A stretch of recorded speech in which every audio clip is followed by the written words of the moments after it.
Alright guys, it has come to my attention that some people are interested in learning, I guess, at least something more about editing video on an iPad. So here goes a not super technical, super difficult review on editing video on an iPad. So I will preface with this. It is not a replace your computer editing solution. It is very good for what it is. Have to give it that. There is definitely some credit to be given to the old pad of the eyes, but it is not full functioning. It's not easy to work with. Sometimes it's not what you want as your daily driver most of the time.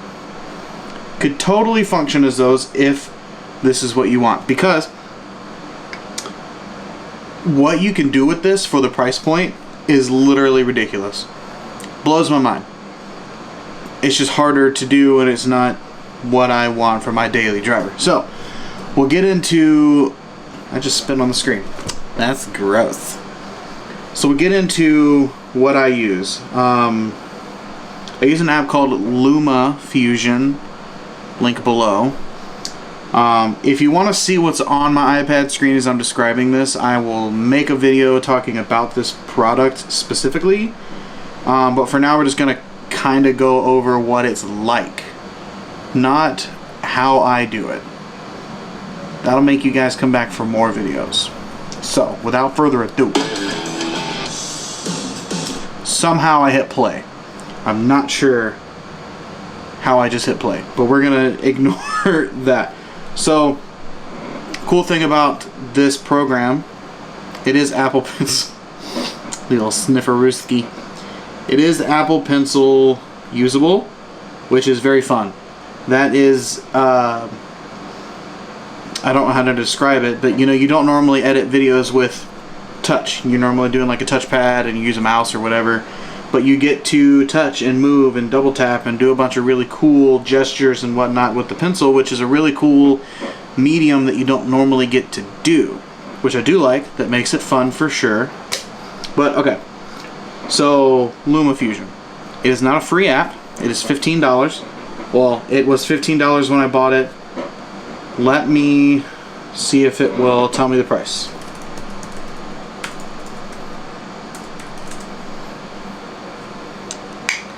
Does not tell me the price, but it was 15 bucks when I bought it, so I'm going to assume it's still $15.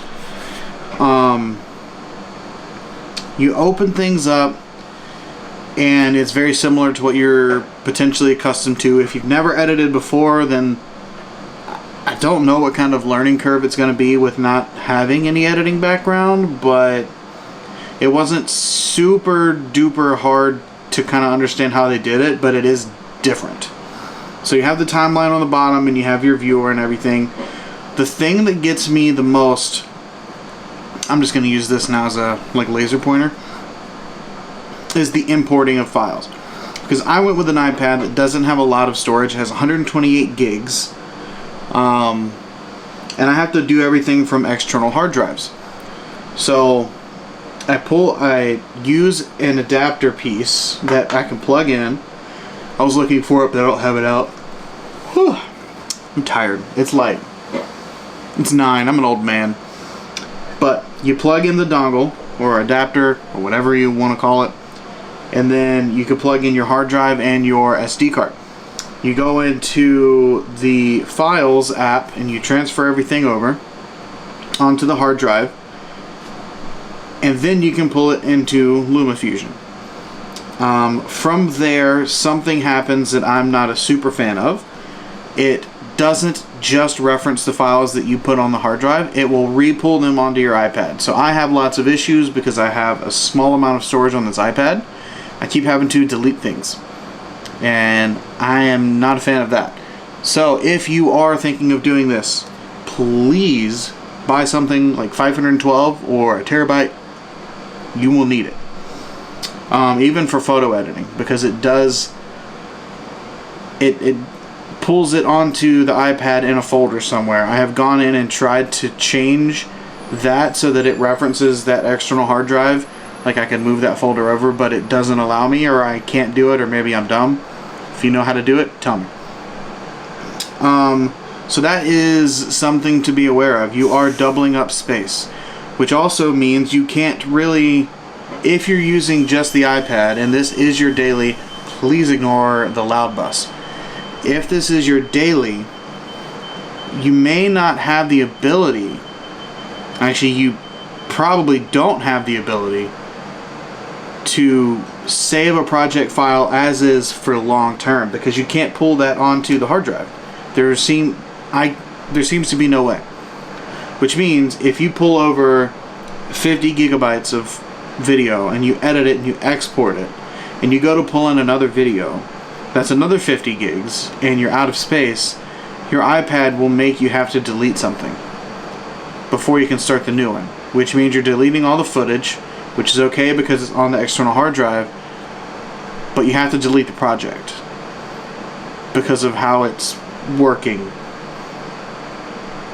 That's how it is right now. That's what I was gathering, so I'm not a fan of that.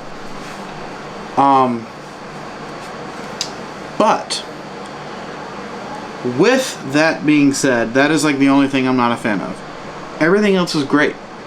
You pull it in, you have unlimited amount of tracks, you have audio, you can put on compressors and EQs and transitions, and you can actually put in LUTs, which is super sweet. You have a lot of very pro features.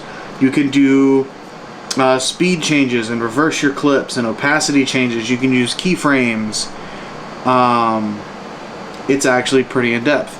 But the coolest thing to me is the clips, the videos that I have in here right now. Some of it is 4K 24, which is standard, pretty okay. Runs that like a breeze, which is very impressive. But some of this is 4K 120. And if you're a video buff at all, I'm filming on the Sony a7S III, and this bus is out here. It is doing something extra. But it's 4K 120 at 280 megabytes a second, 422 10-bit, which is about the largest file that you can have, which means it is very hard to edit. The iPad actually edits that. I just moved the whole camera. If I've been doing that this whole video, I'm so sorry. The iPad edits that video. It scrubs in close to real time. I'm doing it right now. Sometimes the playback, excuse me. Sometimes the playback is buttery smooth. Sometimes it needs to render a little bit. That is very, very impressive. You can also import proxies, which means that that's not a problem at all. But it doubles, and there's more storage on the iPad that's being taken up. So, all in all, if, say you have like $1,200 to spend and you're trying to edit video, heck yes, grab yourself an iPad Pro. Because for $1,200, there's not very many laptops out there that can actually beat what this powerhouse can do. There are some things you have to overcome. They're not hard. It's just little annoyances you have to get used to. But yes, if you're looking at an iPad Pro for video editing, absolutely go for it. There are qualms with even my 16-inch MacBook Pro, and this is just a very innovative and fun way to do your video editing at an actually decent price. So, that being said, if anybody wants me to kind of walk them through how I edited something on here with this program, I'd be more than happy to make that happen. But for now, that's my kind of impromptu review of editing video on an iPad and my thoughts on it. Go for it, 100%. It's pretty sweet.